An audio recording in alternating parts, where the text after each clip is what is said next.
बंधुओं, बहुत ध्यान पूर्वक सुनिएगा। अब महाप्रभु जी का चरित्र हम सुना रहे हैं। श्री हरिवंश गोसाई भजन की रीत सकृत को जानिए। श्री नाभाजी कहते हैं, हित हरिवंश महाप्रभु का जो भजन भाव है, जितने लोग यहां पर बैठे हैं, सबसे आगे वालों से लेकर के और सबसे पीछे वालों तक, जितने भी लोग यहां पर बैठे हैं, उनमें से कोई एक ही समझ पाएगा। सकृत को जाने हैं। हरवंश महाप्रभु, हितरवंश महाप्रभु के भजन को सब समझ पाए, ये किशोरी जी की कृपा से ही संभव हो सकता है, नहीं तो नहीं हो पाएगा। हम प्रयास मात्र कर रहे हैं कि हम सुना पाए और आप समझ पाओ, परंतु ये अति दुर्लभ है। ये पहले ही श्री नाभाजी ने वर्णित कर दिया। श्री हरिवंश गोसाई भजन की रीत सकृत को जानिए। सकृत शब्द का मतलब क्या है? कोई एक ही समझ सकता है। हरिवंश महाप्रभु के भजन भाव को किसने समझा, उनका प्रसंग कल आएगा कथा में। आज तो हम श्री राधा वल्लभ जी के प्राकट्य तक की कथा सुनाएंगे और फिर महाप्रभु जी के जो कृपा पात्र हुए श्री सेवक जी आदि, उनका चरित्र कल सुनेंगे। तो सेवक जी महाराज, सकृत शब्द उन्हीं के लिए प्रयोग किया है। हर कोई हितरवंश महाप्रभु के भजन भाव को नहीं समझ सकता।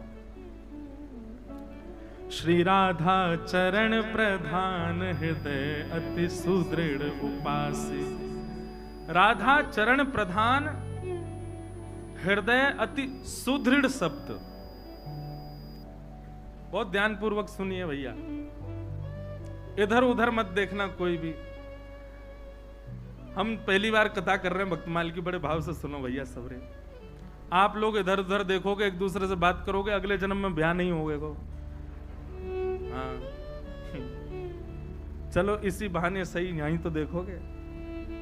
महाराज जी अगले जन्म में ब्याह नहीं हो, ये जब कहते हैं तो लोग देखो, अब देखो कोई नहीं देखा कोई इधर उधर।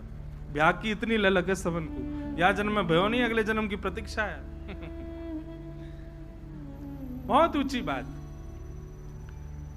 श्री राधा चरण प्रधान हृदय अति सुदृढ़ उपास। महाप्रभु जी किशोरी जी के चरणों के ऐसे उपासक। कैसे? सुदृढ़ शब्द, सुदृढ़ मतलब बस किशोरी जी के चरणारविंद।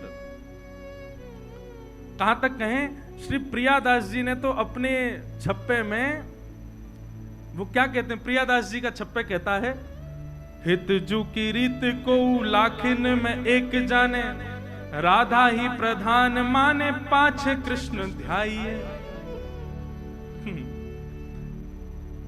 पहले किशोरी जी, पीछे कृष्ण। ऐसी भक्ति है श्री हितरवंश महाप्रभु के। भैया इस भाव को सामान्य लोग नहीं समझ पाएंगे। जयपुर में भी कथा हो रही है, इतने लोग बैठे हैं, परंतु सत्य बताएं, रसिक त्रिवेणी की चर्चा का स्थान वृंदावन ही है, परंतु हमको जयपुर में वृंदावन का अनुभव होता है, इसलिए यहां ये बात कह रहे हैं। पाछे कृष्ण ध्याइए। ठाकुर जी पीछे हैं, पहले किशोरी जी हैं। हमारे यहां कभी रास होता है ना,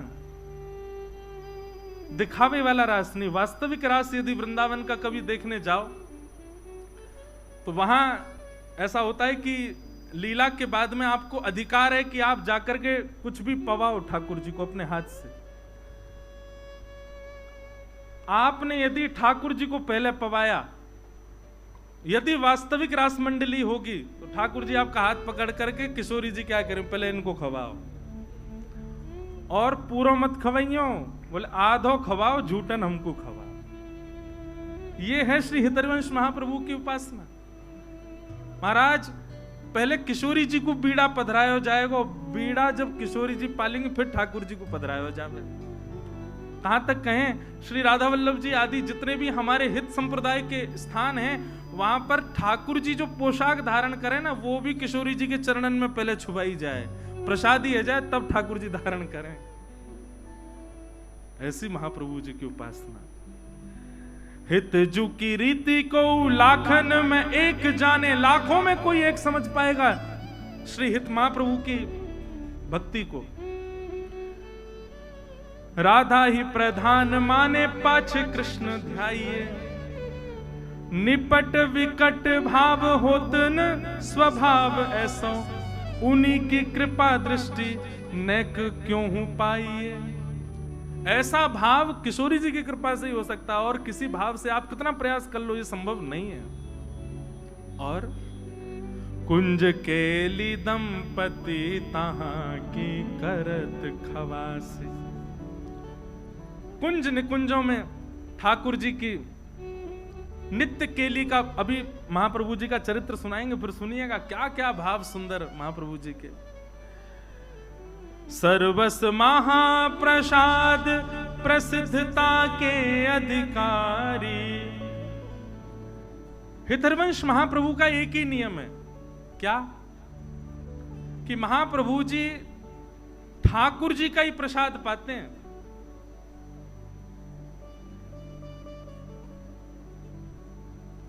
हमारे बाम भाग में जो अति सुंदर केश अच्छा हाँ ऊपर है, ये लगे, ये तो हितरूप दास जी, हाँ ऊपर श्री हितरवंश महाप्रभु। सर्वस महाप्रसाद प्रसिद्धता के अधिकारी। हितरवंश महाप्रभु का एक सुदृढ़ नियम है, क्या? ठाकुर जी के प्रसाद से इतर कुछ ग्रहण ही नहीं करते।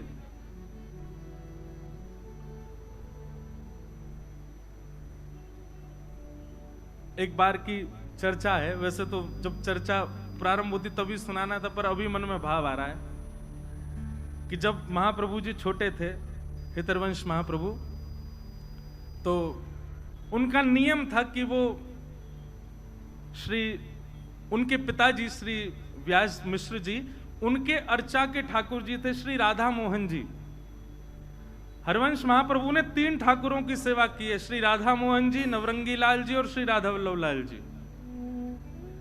तो इनके पिताजी के ठाकुर जी थे श्री राधा मोहन लाल जी। हरवंश महाप्रभु छोटे से थे तो अपने पिताजी की सेवा देखते रहते थे, और जैसे ही ठाकुर जी की अर्चना होती सबसे पहले हाथ बढ़ाते, बोले कि प्यास लगती तो चरणामृत ही पीते, पानी नहीं पीते थे, जल नहीं, चरणामृत पीते थे। भूख लगती तो मैया से कहते जल्दी भोग लगाओ, मुझको भूख लगी है। मैया कहती तू खा ले कुछ, बोले नहीं पहले भोग लगाओ। किशोरी जी ठाकुर जी भोग पालेंगे तभी पाऊंगा, नहीं तो भूखो रहूंगा।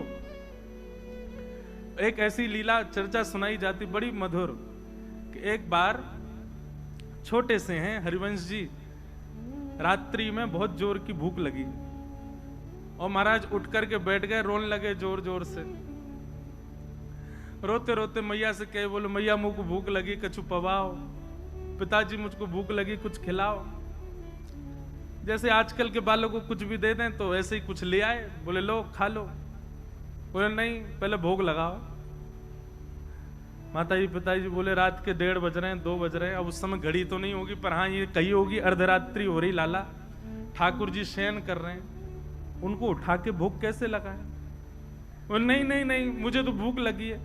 अब बोले इसको भूख लगी है और ठाकुर जी को उठा नहीं सकते हो, खाएगा भोग ही। दूध ला करके रख दिया, बोले ले इसको पी ले।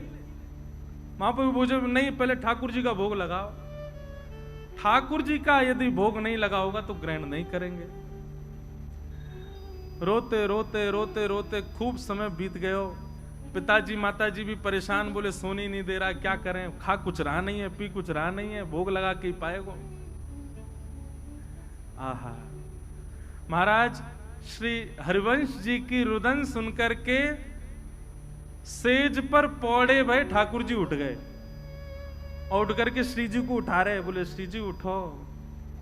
सेवा के राधा मोहन जी।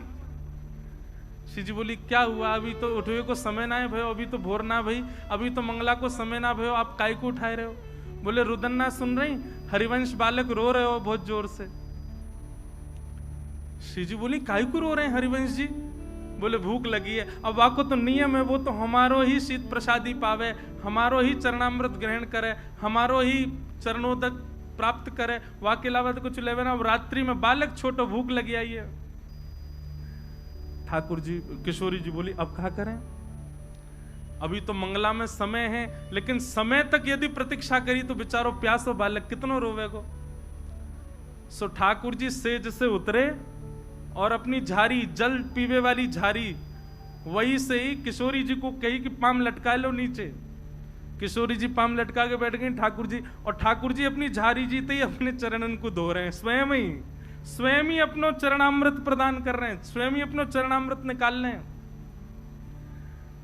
पास में बंटा भोग रखो, ठाकुर जी गए बंटा भोग उठा के लाए, खोल करके किशोरी जी के मुख में पवायो और स्वयं पायो, वहां को भोग निकाल करके सामने धर दियो। आज ठाकुर जी और किशोरी जी ने अपने आप ही श्रृंगार कर लिया, अपने आप ही एक दूसरे को सुंदर भाव सजा करके और सेज पे ही दोनों बैठ गए। 3 साढ़े 3 बजे जो समय हो तो सुबह मंगला करवे को श्री व्यास मिश्र जी तुरंत गए मंदिर में जाकर के कपाट खोले, और जैसे कपाट खोल करके देखी तो कहा पाए ठाकुर जी तो बैठे हुए हैं, अपने आप ही टेढ़ों से श्रृंगार कर लिया है, यहाँ तक कुंडल भी उतर रहे हैं, थोड़े थोड़े वस्त्र भी उधरे उधरे से दिख रहे हैं, और तभी कहा देखो नीचे पात्र में चरणामृत भी रखो है, चरणोदल भी कर दियो है, और पास में बंटा जी भी खुले हुए हैं, दोनों की दतुइयां लगी भैया, नेक नेक पाए लियो है।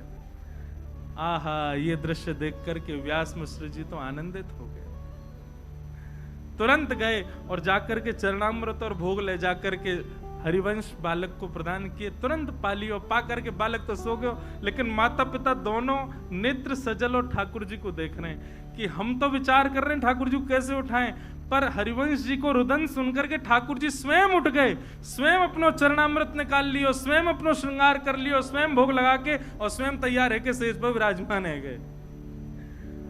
वादना श्रृंगार नहीं भयो, वादना मंगला आरती ना भई, बोले क्यों? आज ठाकुर जी ने अपनी मंगला खुद ही कर ली है। क्यों? हरिवंश जी को भूख लगी। किस लिए? क्योंकि उनका नियम है कि वो ठाकुर जी के प्रसाद के अलावा कुछ नहीं पाते। इसीलिए श्री भक्तमाल जी में कह रहे हैं, सर्वस महाप्रसाद प्रसिद्ध ताके अधिकारी। महाप्रसाद की महिमा, मैं तो ये बात कहता हूं कथा में, आप एक नियम लोग नियम कौन से धारण करते हैं जिससे उनको पुण्य प्राप्त हो?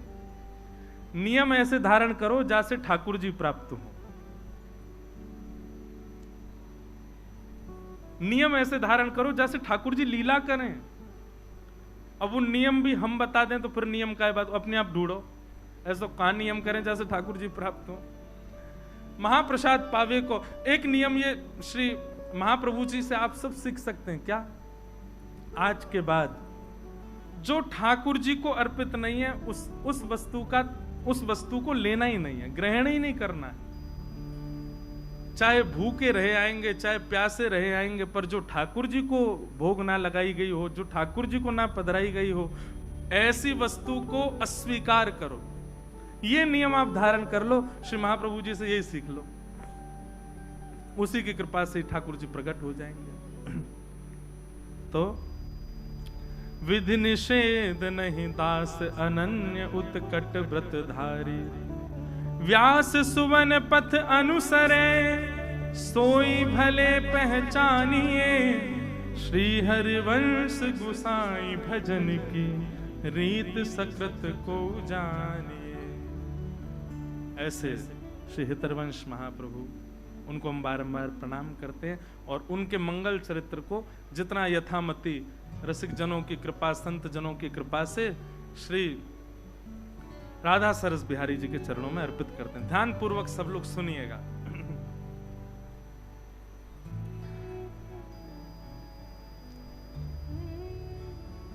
हरिद्वार की ओर जब आप दिल्ली से जाएंगे तो बीच में रुड़की पड़ता है, उससे पूर्व में ही अगर आप एक देहरादून का मार्ग अपनाएंगे तो उसी मार्ग में बीच में एक स्थान पड़ेगा जिसका नाम है देवबंद। क्या नाम है? देवबंद। अब इसका पूर्व नाम तो देवबन ही रहा होगा, बाद में कालांतर में लोगों ने, क्योंकि जहां ऐसे रसिक जन विराजमान रहे वहां देवबंद नहीं रह सकते, वो देवबन ही रहा होगा। तो देवबंद में व्यास मिश्र नाम के एक ब्राह्मण रहते थे और उनकी पत्नी का नाम श्रीमती तारा। व्यास मिश्र जी जो थे ये बहुत अच्छे ज्योतिषाचार्य थे और ज्योतिष का ऐसा प्रभाव इन्होंने सब पर डाल रखा था कि महाराज खूब भीड़ लगी रहती थी लोगों की पुछवाने के लिए।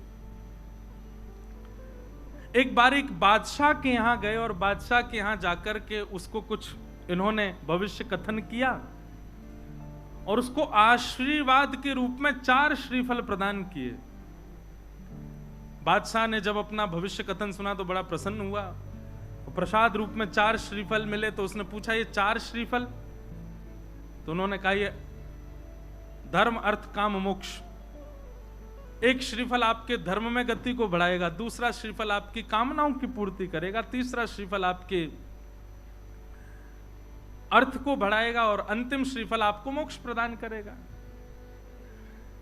उनके प्रस्तुतिकरण से, उनके भाव से बादशाह इतना प्रसन्न हो गया, उसने श्री व्यास मिश्र जी से कहा आप मेरे संगी रहा करो, मेरी योजनाएं बताते रहा करो, मेरे आगे के कुछ ना कुछ भावों को आप संग रह करके मुझे सुदृढ़ करते रहा करो। व्यास मिश्र जी बादशाह के साथ रहते, सुबह जाते शाम तक वहीं रहते, उन्हीं के बताए निर्णयों को बादशाह लेता था। व्यास मिश्र जी के बड़े भाई श्री नृसिंह आश्रम जी महाराज ये सन्यासी थे। एक बार आप वृंदावन जा रहे थे और बीच में ही देवबंद पड़ा, तो जैसे ही आप देवबंद से निकले तो अनेक भक्तजनों ने जाकर के स्वागत सत्कार किया, उनसे कहा कि महाराज आपके छोटे भाई भी यहां रहते हैं, एक रात्रि यहां विश्राम कर लीजिए। बहुत ध्यानपूर्वक सुनिएगा। नृसिंह आश्रम जी बहुत सबके याचना करने पर रुक गए। सब प्रणाम करने आए तो व्यास मिश्र जी अपनी पत्नी तारा के साथ में, बड़े भैया हैं, प्रणाम करने आए, प्रणाम किया, दोनों को आशीर्वाद दिया। जैसे ही प्रणाम करके उठे तो नृसिंह आश्रम जी ने व्यास मिश्र जी के ललाट को देखा और देख करके बोले चिंता की रेखाएं दिख रही हैं, बहुत चिंतित लग रहे हो आप, क्या बात है? अत्यंत संकोच के साथ सकुचाए भाव से निवेदन किया, सब कुछ है भैया, सब कुछ है आपकी कृपा से, गुरुदेव की कृपा से, भगवत कृपा से सब कुछ है, पर हरिभक्त परायण एक संतान नहीं है। नृसिंह आश्रम जी हंसने लगे, बोले तुम पूरी दुनिया का भविष्य बताए फिरते हो, अपना भविष्य नहीं देख पा रहे। और रही बात भाई संतान नहीं है तो इसको भगवत प्रसाद मानो, दोनों ही भजन करो, मत पड़ो उस भाव के पीछे। मैं कथा में एक बात कहा करता हूं, प्रकृति आपको जो सहज रूप से दे दे उसको स्वीकार करो। प्रकृति ने आपके लिए जिस भाव को नहीं रखा उसके पीछे मत भागो, चाहे वो संतान हो, चाहे वो ब्याह हो, चाहे वो कोई भी संबंध क्यों ना हो, संसार की कोई वस्तु क्यों ना हो। आप प्रकृति के पीछे दौड़ करके, भाग करके, दुनिया भर के क्रियाकलाप करके, दुनिया भर के जो है तंत्र मंत्र करके और योजनाएं बना करके अगर किसी वस्तु को पालोगे, प्रसन्न नहीं रह पाओगे। इसलिए प्रकृति जो दे उसको स्वीकार करो। पर यहां पर महाराज जी एक प्रश्न उठता है, ऐसे तो नंद यशोदा के भी लाला नहीं थे, उन्होंने भी तीर्थों में जा जा करके खूब प्रार्थना करी। हमारे नाना जी एक बात कहते थे, अच्छा एक बात बताएं, ये कथा हमारे नाना जी करने वाले थे। लोकेश भैया बता रहे, बोले मैंने नाना जी से कहा था कि आप कथा सुनाओ, तो नाना जी बोले करेंगे करेंगे करेंगे। नाना जी तो भगवत धाम प्रस्थान कर गए, पर वो हमको इसीलिए तैयार करके गए कि हम भक्तमाल सुना दें यहाँ पे, उन्हीं की कृपा प्रसादी। हमारे नाना जी के जिनने दर्शन किए होंगे ना, ये समझ लो कि उनको मतलब उनके बड़ भाग्य ही होंगे कि हमारे नाना जी के दर्शन हुए। ऐसे अद्भुत महापुरुष। वो एक बात बताया करते तो बोले लाला, पुत्र की याचना तो करी है नंद यशोदा ने, पर पुत्र के याचना में पुत्र कैसा चाहिए, वो भावना क्या है? विष्णु आराधनार्थाय। हमको पुत्र इसलिए नहीं चाहिए कि लोग बाग पुत्र की याचना इसलिए करते हैं कि अंतिम समय में वही संस्कार करेगा, यदि पुत्र के हाथों संस्कार ना हो तो ऐसा कहते हैं पुम नामक नरक में जाना पड़ता है। लेकिन महाराज आजकल के पुत्र जैसे हो रहे हैं, ऐसे पुत्रों से संस्कार करके तो निश्चित जाना पड़ेगा।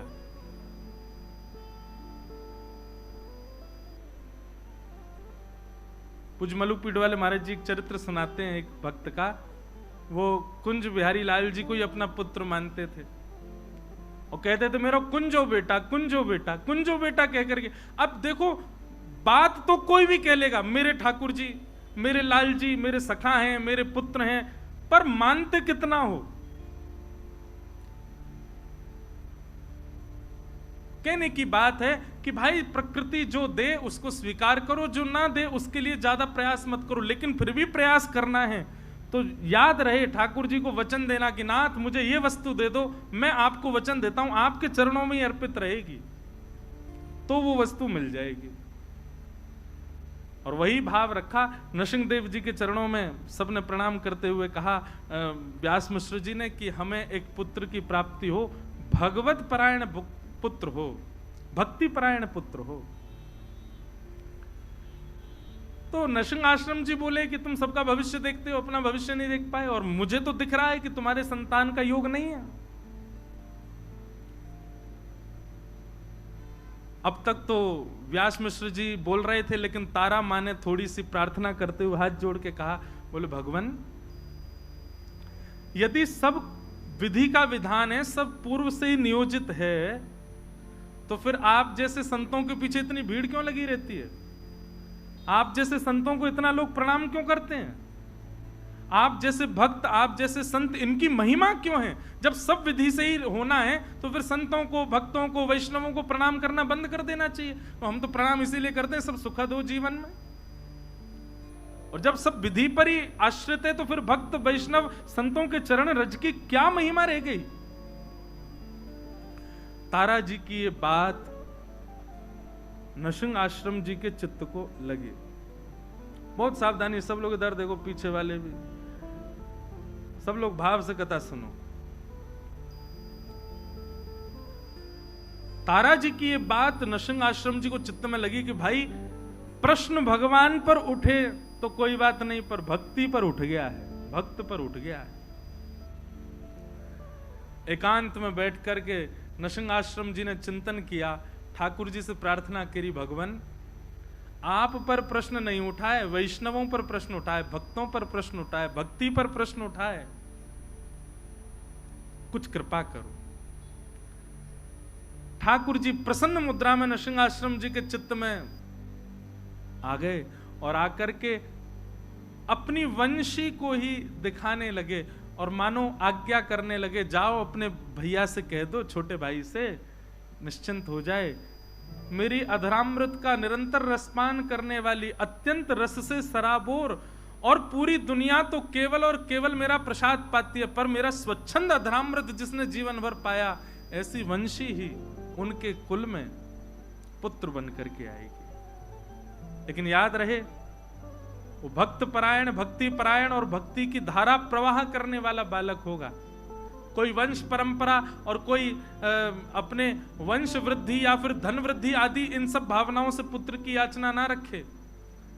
भक्ति का वर्धन करने वाला पुत्र उनके कुल में होगा, मेरी वंशी ही पुत्र बन करके आएगी, आज्ञा कर दीजिए। नरसिंह आश्रम जी व्यास मिश्र जी के पास गए और हृदय से लगाते हुए कहा, ठाकुर जी ने आज्ञा की है, चिंता मत करो, आपके घर ठाकुर जी की वंशी ही पुत्र रूप धारण करके आएगी, पर भक्ति वर्धन करने वाली यही भावना उसके चित्त में होगी, वो भक्ति का वर्धन करने वाला बालक होगा। कुछ समय बीता और तारा मैया के गर्भ में भक्तराज श्री हरिवंश जी आए। महाराज जी इतना सुंदर वर्णन है चरित्र में कि जैसे वो कहते हैं, जा दिन से हरि गर्भ ही आए। हमने कौशल्या मैया के बारे में सुना है, हमने देवकी मैया के बारे में सुना। जब से ठाकुर जी गर्भ में आए तब से मैया को अच्छा अच्छा अनुभव होने लगा, सुंदर सुंदर भाव होने लगा। पर यहां पर कितना सुंदर भाव बताया कि जब से श्री हितरवंश महाप्रभु तारा मैया के गर्भ में पधारे, तब से तारा मैया को वृंदावन की स्मृति होती है। रात्रि में सोते सोते मानो उठ के बैठ जाती हैं, श्री वृंदावन श्री वृंदावन श्री वृंदावन श्री वृंदावन श्री वृंदावन। व्यास मिश्र जी उठ के बैठ जाते, देवी क्या हुआ? बोले कैसी सघन कुंज है ना, कैसी लता द्रुम है ना, कैसी सुंदर कलकल करती यमुना जी बह रही है ना, कैसा सुंदर गिरिराज पर्वत है, मानो ब्रज की स्मृति हो रही है। और फिर नेत्र खुल जाते हैं तो नेत्रों से अश्रुपात होने लग जाता है, रुदन विरह भाव। व्यास मिश्र जी कह रहे हैं क्या हुआ देवी? बोले मुझे नहीं पता क्या हो रहा है, पर पता नहीं क्यों जब भी सोती हूं तो स्वप्न में कुंज दिखाई देते हैं और लता पत्र दिखाई देते हैं, यमुना जी दिखाई देती हैं, वृंदावन वृंदावन वृंदावन वृंदावन की स्मृति होती है।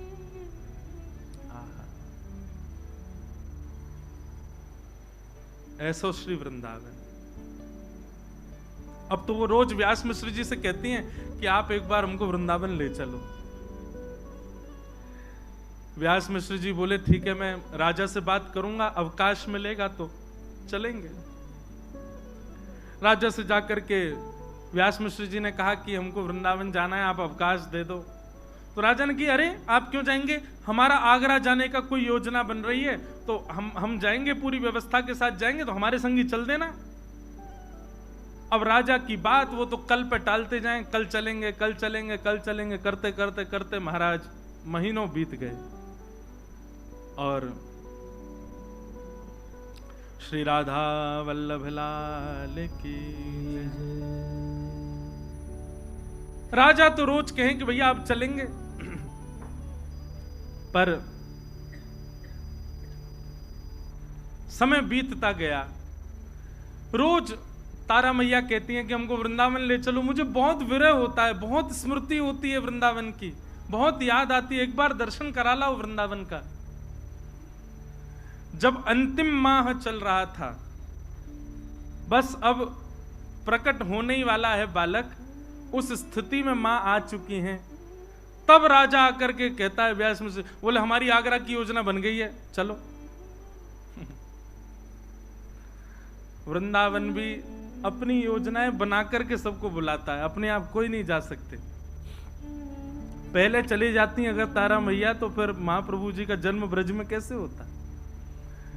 9वां महीना प्रारंभ हुआ और तभी राजा बादशाह ने कहा कि हमारी आगरा जाने की योजना बनी, व्यास मिश्र जी आप तैयारी करो, चलेंगे वृंदावन, आपको छोड़ देंगे, आप दर्शन कर लेना। व्यास मिश्र जी बोले अब तो असंभव है, अब तो बालक आने वाला है। बोले आप चिंता मत करो, रानियों जैसी व्यवस्था करेंगे, पालकी में लेकर के, बिल्कुल कोई दिक्कत नहीं होगी, सखी सहचरियां और सब बढ़िया व्यवस्था करके ले चलें, पलकों पे लेके चलेंगे, आपकी पत्नी को लेके चलो। व्यास मिश्र जी का मन तो थोड़ा कम था, जैसे घर जाके तारा जी से कहा कि बादशाह ने आज कहा है आगरा जाने के लिए, वो तो पीछे ही हाथ पकड़े, बोले नहीं फिर तो चलेंगे। बोले तुम्हारी स्थिति, बोले मैं संभाल लूंगी, पर ले मुझे वृंदावन ले चलो। और बादशाह के उस टोली के साथ में व्यास मिश्र जी और तारा मैया आगरा के मार्ग की ओर प्रस्थान करने लगे। तभी बीच में पड़ा श्री वृंदावन। वृंदावन में प्रवेश किया। बंधुओं, ये उस समय का वृंदावन है जब वृंदावन में ठाकुर जी प्रकट रूप से कहीं विद्यमान नहीं थे। केवल और केवल यमुना जी, व्रज की कुंज लता, ब्रजरज, गोवर्धन नाथ जी, केवल यही हैं, और कोई ज्यादा मंदिर आदि कुछ थे नहीं वृंदावन में। भोर के समय गए, वृंदावन में प्रवेश करते ही रोंगटे खड़े होने लगे, नेत्र सजल होने लगे। ये स्थिति व्यास मिश्र जी ने कभी देखी नहीं तारा मैया की। यमुना जी में जाकर, यमुना जी के पुलिन पर जाकर के बैठी, मानो घंटों तक यमुना जी को निहार रही हैं। लता पत्रों को स्पर्श करती हैं तो मानो ऐसा लगता है इनसे कोई संबंध है। अब ये सब भावना मैया की नहीं है, गर्भ में बैठे बालक की है। वो ठाकुर जी के संग में रही वंशी, उसको एक एक भाव पता है, वो सब जानती है कहाँ यमुना जी कैसी ब्रजरथ, कौन से वृक्ष, कौन सी लता गुर्म, कौन सी कुंज में कौन सी लीला, वो सब स्मृतियां हो रही हैं। सायकालीन समय हो गया, वृंदावन को प्रणाम करके और पुनः आगरा के मार्ग की ओर जैसे प्रस्थान करने लगे। अब वृंदावन से ज्यों ज्यों दूर जामे त्यों त्यों तारा मैया का विरह बढ़े। व्यास मिश्र जी कहें आप ऐसे इतना रुदन मत करो, इससे प्रभाव पड़ेगा बालक पर। बोले नहीं, मुझे बहुत, मेरा मन हो रहा है मैं वहीं रहूं। बोले वहां कहां रहेंगे, वो पूरा वन है, वहां वंचर जीव रहते हैं, हिंसक जीव रहते हैं, कहां रहेंगे हम दोनों।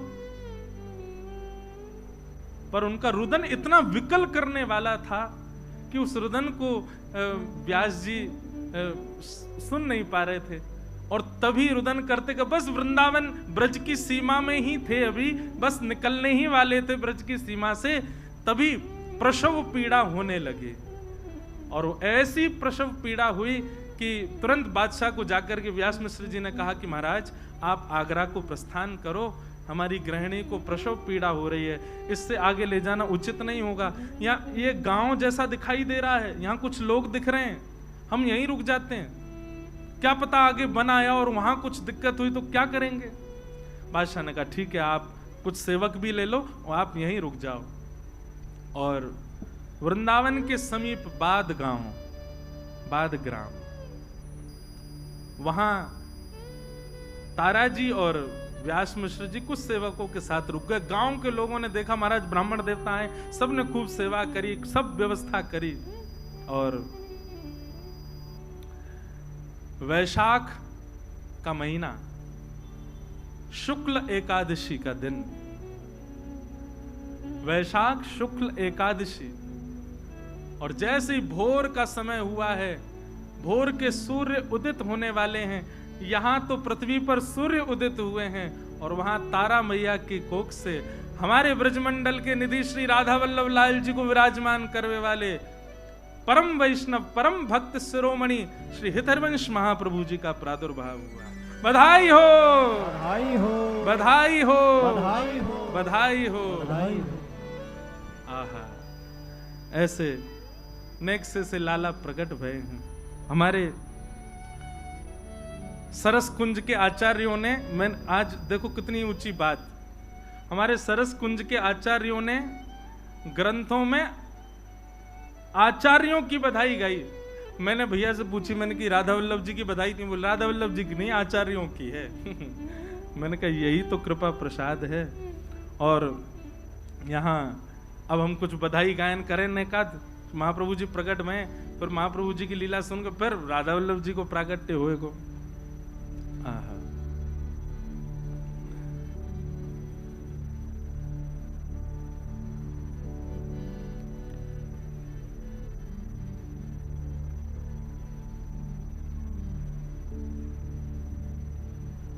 रसिक मिल गावो सरस बधाई, सब जगह बधाई गायन है रोए, आचार्य चरण प्रकट भय हैं।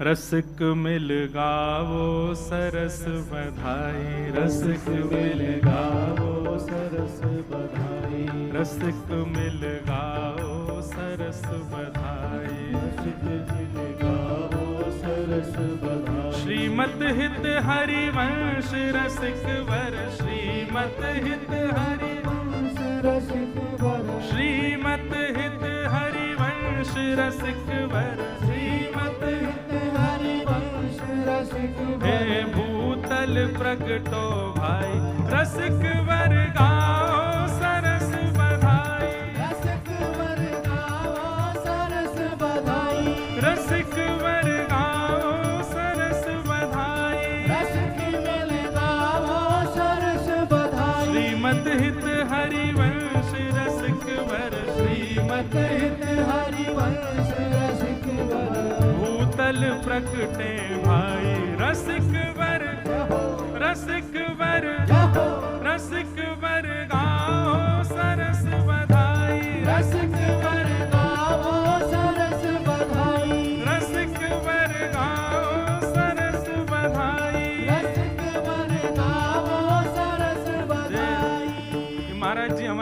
कैसे लग रहे हैं? ब्रज के हो का?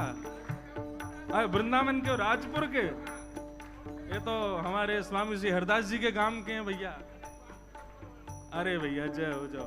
बात रसिक वर गाओ सरस बधाई, रसिक वर गाओ सरस बधाई, श्रीमत हित हरिवंश रसिक वर, श्रीमत हित हरिवंश रसिक वर। हाँ भूतल प्रकटे भाई, रसिक मिल गाओ सरस बधाई, रसिक मिल गाओ सरस बधाई, हाँ रसिक मिल गाओ सरस बधाई, रसिक मिल गाओ सरस बधाई।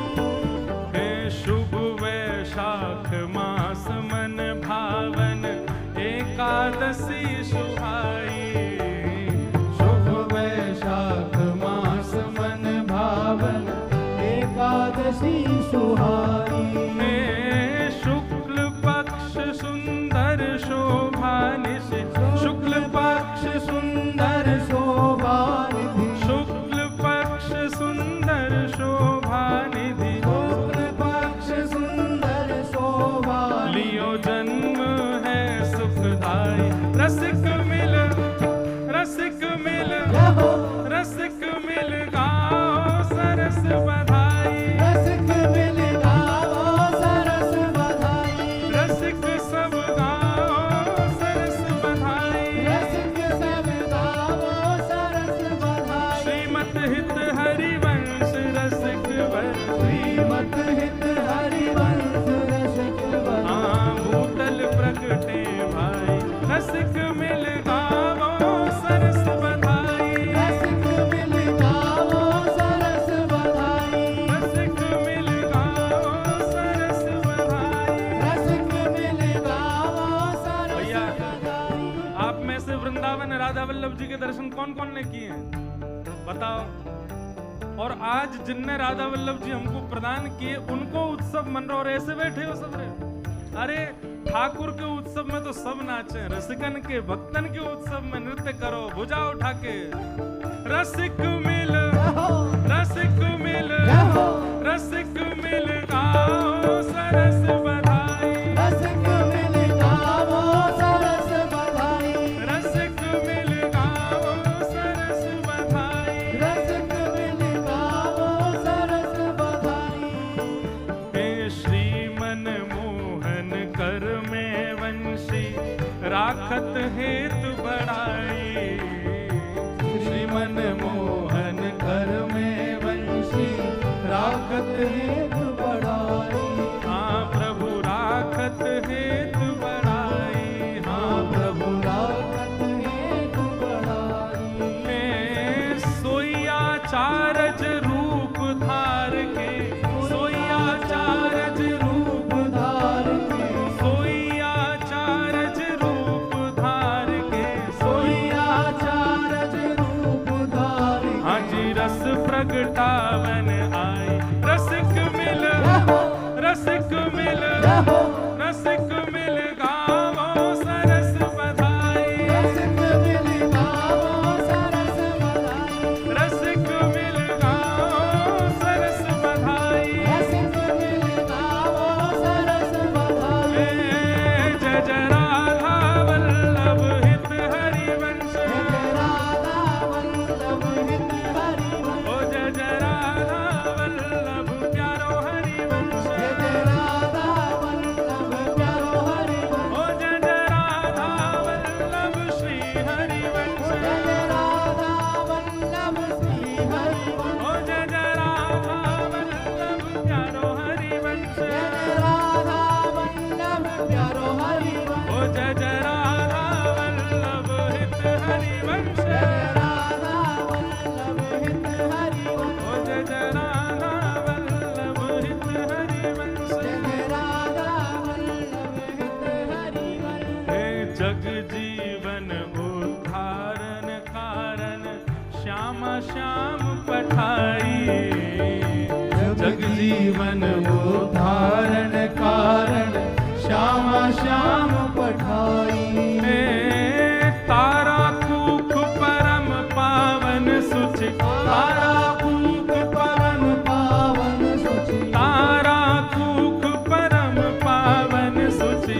तुम्हारा पूत परम पावन कहाँ आए हैं उपजाई रसिक मिल।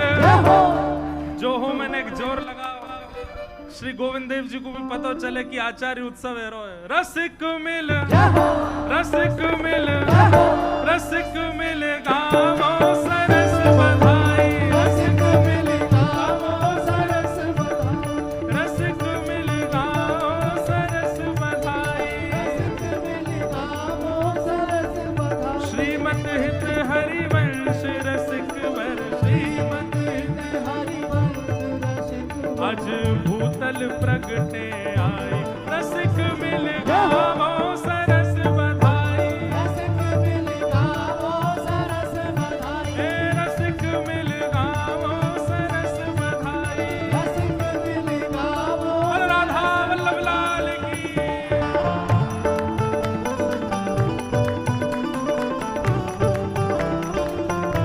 बधाई हो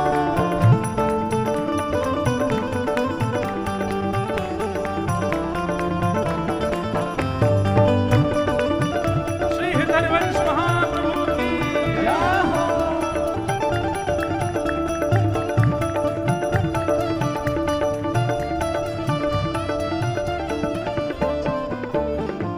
मिश्रा व्यास घर कुल की नारी हिल मिल के जुर आई मिश्र व्यास घर कुल की नारी हिल मिल के जुर आई हे मिश्र व्यास घर कुल की नारी हिल मिल के जुरी आई मिश्र व्यास घर कुल की नारी हिल मिल के जुड़ियाई हे सुभग साथिये द्वार धराए सुभग साथिये द्वार धराए सुभग साथिये द्वार धराए सुभग साथिये द्वार धराए और मोतिन चौक पुराए रसिक मिल रसिक मिल रसिक मिल गावो सरस बधाई रसिक मिल गावो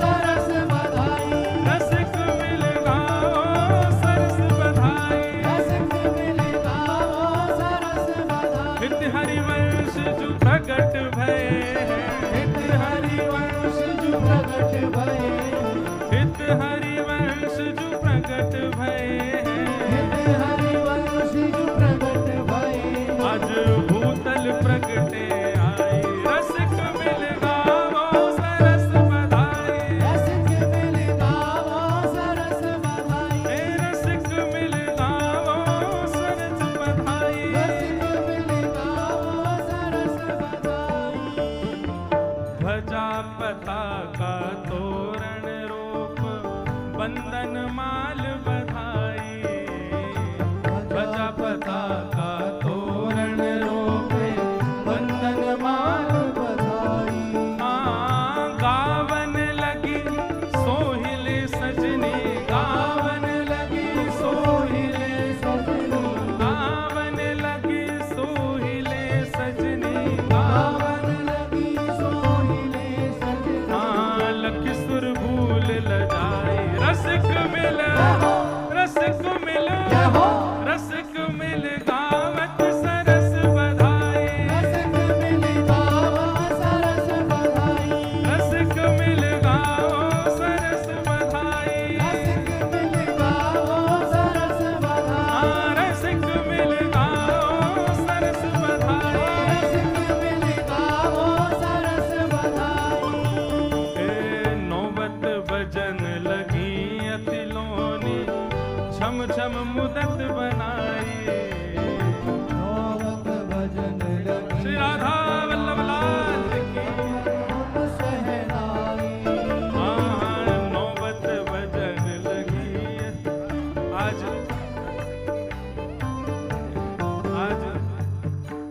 मैं हूँ भिंडला सखी बन गया हूँ भिंडला सखी पता कौन कौन है एक ठाकुर जी के समय पे गोबर चुरावे वाली गोपी वहाँ को नाम हो भिंडला सखी दाढ़ी वारी भिंडला सखी।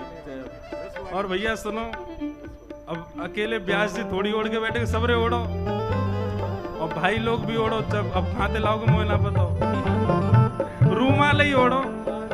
अरे हित सजनी जी प्रकट भई हैं, बधाई हो बधाई हो बधाई हो बधाई हो बधाई हो। बधाई हो नौबत बजन लगी अतिलोनी, छुम छुम मदद मनाई।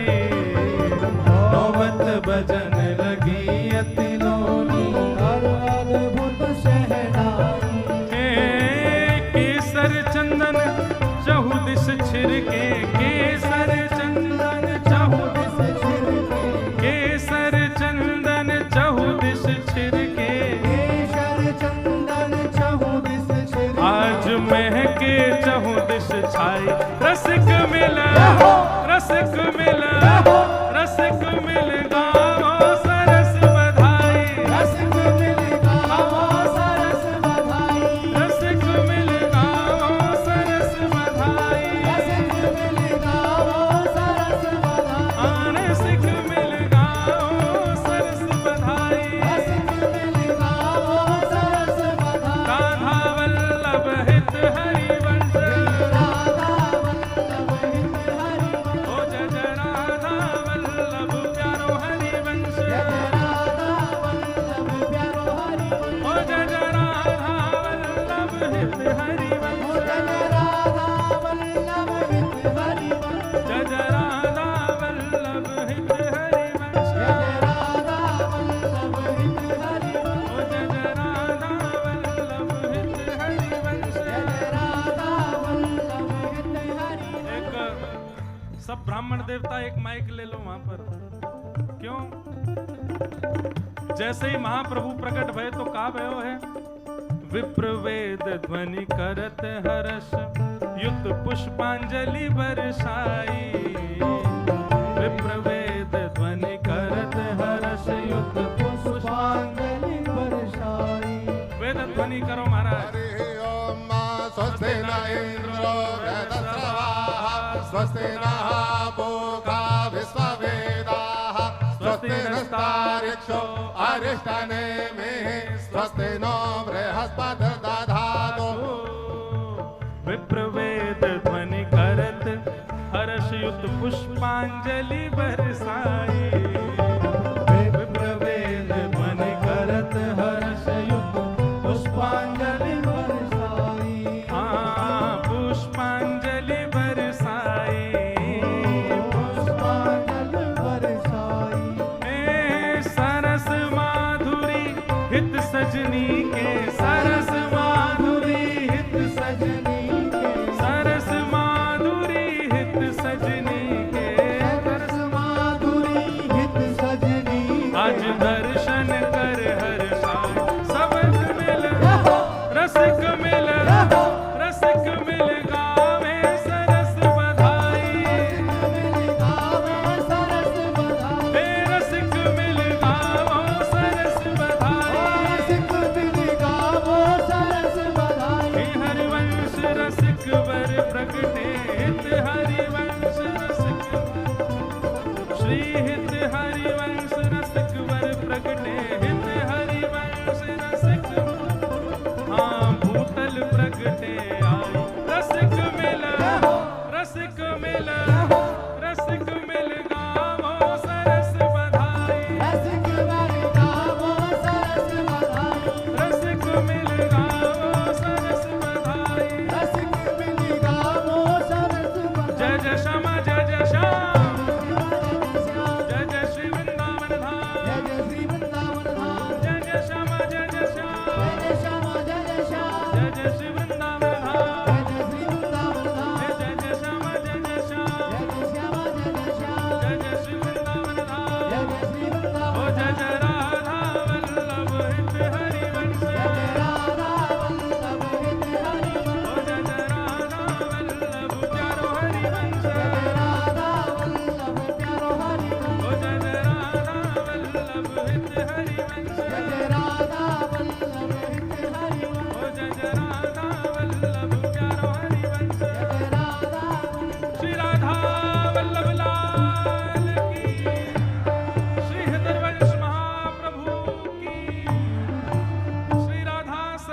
बिहारी लाल की जय।